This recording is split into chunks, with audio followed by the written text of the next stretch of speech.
we have Isaiah stepping forward to preach a counterintuitive message to his peers. Comfort, comfort, O my people. But let's understand that for 39 chapters, Isaiah has been preaching discontent and discomfort. For 39 chapters, Isaiah has been warning his peers that their social and their economic injustices will be their undoing. For 39 chapters, he has castigated the political and the religious leaders for being purveyors of greed and self-interest. Death and destruction are coming, he warns, and now is the time for reform. But then, on a dime, Isaiah suddenly begins preaching comfort and hope.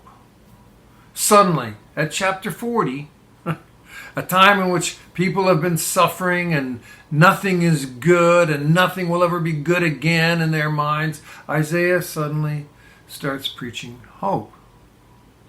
So it's probably felt to them, those who were hearing or reading Isaiah, that he was mocking their pain. What we have to understand is the book of Isaiah is actually several books written and compiled over at least 150 years. And so the historical circumstances of each section of Isaiah represents how the world had changed over time. But that being said, the preaching and the poetry associated with the name Isaiah often walks upstream from the real-time experiences of the people that the prophet is preaching among. Isaiah will point out the selfishness and the corruption of people and preach reform when things seem good. And then he offers the love of God and hope in the midst of brokenness and suffering when things seem bad. So I think Isaiah, both the reform-minded and the hopeful comforter Isaiah, will look at our moment of anxiety when swelling disbelief in institutional religion is causing churches to shrink like a puddle on a hot day. And he would point to both the need to reform and the presence of hope. And I'm going to do the same. And this is a little bit, focused on local situations and local concerns. But really, what I'm going to be talking about and expressing can be seen in a larger, more relative and generic way. So the Episcopal Diocese of Rochester here is soon to elect a new bishop. And we have 3 candidates, 3 accomplished women, any of whom could go around looking like a bishop and leading public prayer and preaching and laying hands on new Episcopalians.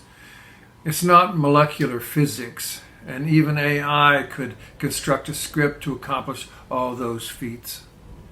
I don't know how good of an administrator each of the 3 are, and honestly, that's probably more important to what most people consider the success of that job. I don't want to undersell the managerial abilities required. But what I'm going to be looking for in this next bishop is different. I want to know if one of these 3 candidates can allow for the deconstruction of the church as we have known it, and imagine and envision something new. Both are necessary. Allowing the old structures to die, even killing them off when necessary, for new is necessary for new life, in the same way that a chrysalis must be destroyed for the butterfly to emerge. But in the process of that, like Isaiah 40, we have to be called into a new form, a new structure, a new body.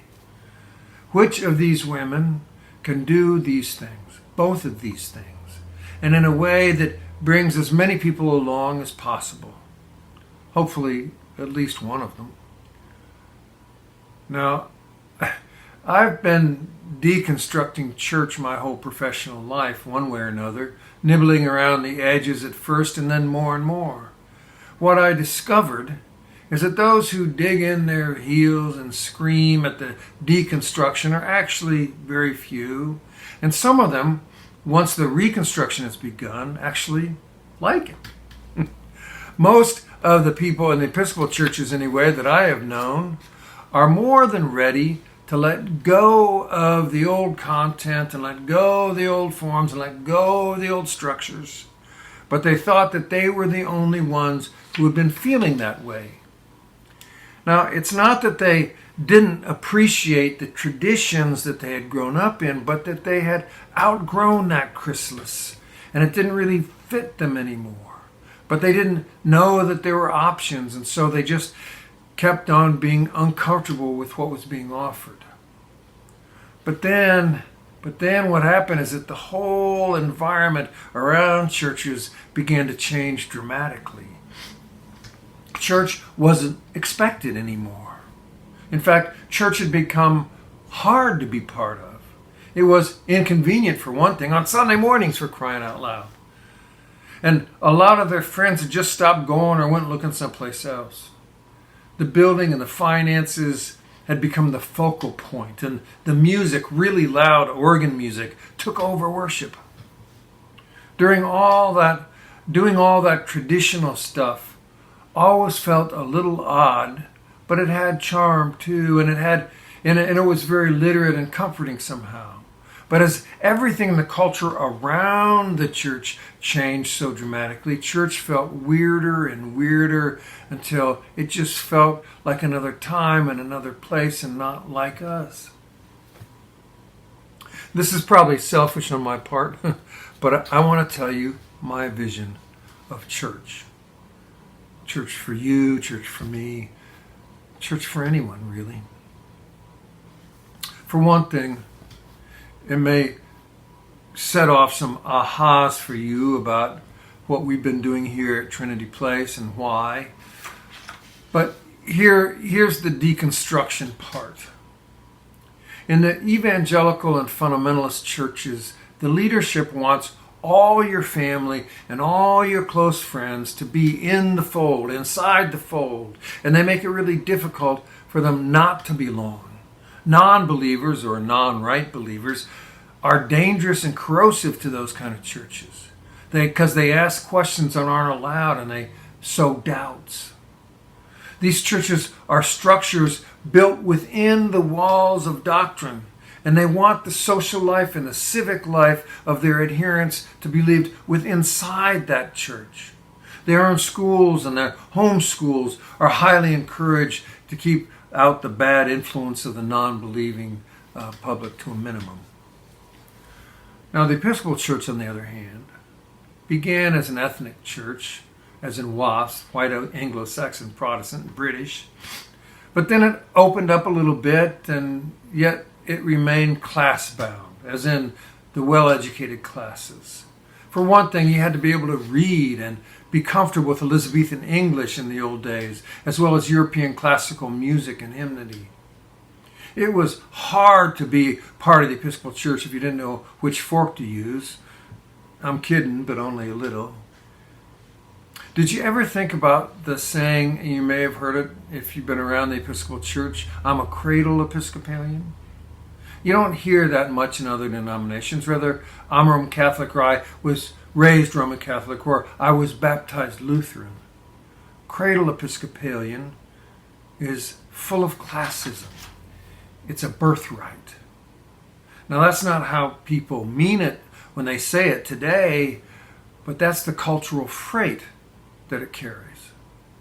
Our past and much of our present in the Episcopal Church is based on the model of a club more than a community. But now that is being dismantled for us, thank goodness, because so few people want to be members of this club. And yet those ghostly expectations still need to be dismantled. And here's the reconstruction or the revisioning part. Church is a community, not a club. It's where we are participants rather than members.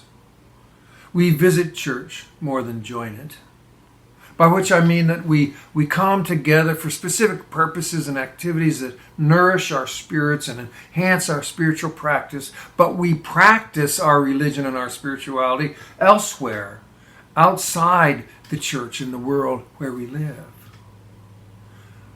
In the church, we're not all friends. We don't all think the same things. We don't all believe the same things. We may not even like or feel comfortable with everybody.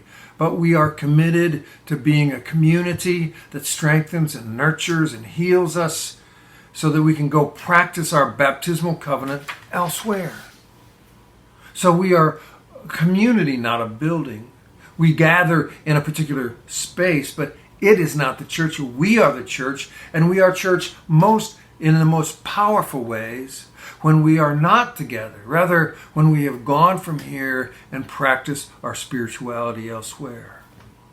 We are a community that nourishes our will to service and advocacy, our baptismal ministry, to use the church word for it, and we practice that in our lives beyond the walls by how we construct our lifestyles, by the economic and the political choices we make. And in that sense, we are a spiritual community without walls. We are a community of sojourners, not people who already know. We create a safe space to come and think and to imagine and to wonder and allow all that to transform us into different people than we were when we started. And it keeps changing us right up until we die. It is the opposite of church as a club, of the like-minded who spend all their time together, being comfortable with one another, and so pleased to be seen in the circle of each other's company. So, the way I imagine church is the one that will grow into the future, is a spiritual community committed to sharing gospel wisdom by trying to live it out in the places where we live and work and play. And to do that, we create safe spaces in which we share the gospel with one another, nurture and nourish one another, and arm each other with hope as we say goodbye to go practice our baptismal ministries. We may do stuff together like collect food and supplies for those in need, but that's just gravy on top of what we do when we fan out and practice our spirituality in the places where we live and work and play.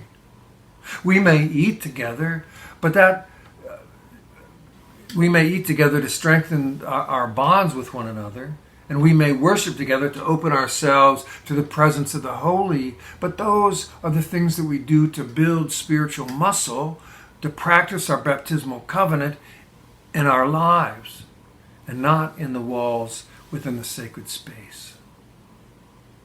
When I look at the Episcopal Church of the future, or other ones for that matter, I imagine a very loosely knit network of communities that is bottom-up or congregationally focused, and where any pooled resources are used to strengthen those communities as they nurture and nourish the spiritual practice of the participants. The bishop or diocesan bodies are there to serve the local communities and not the other way around.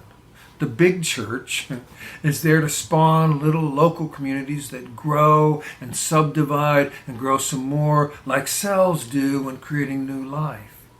Each of those new communities will have their own charism or spiritual gift, and the small communities will then be cherished and highly functional because they won't need a lot of capital to do what they do.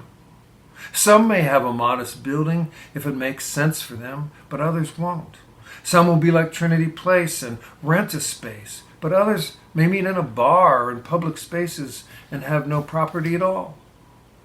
It will be a light cavalry, to use the military metaphor, an ever-changing landscape of movement with spiritual communities being born and giving birth and dying over and over and over and over again.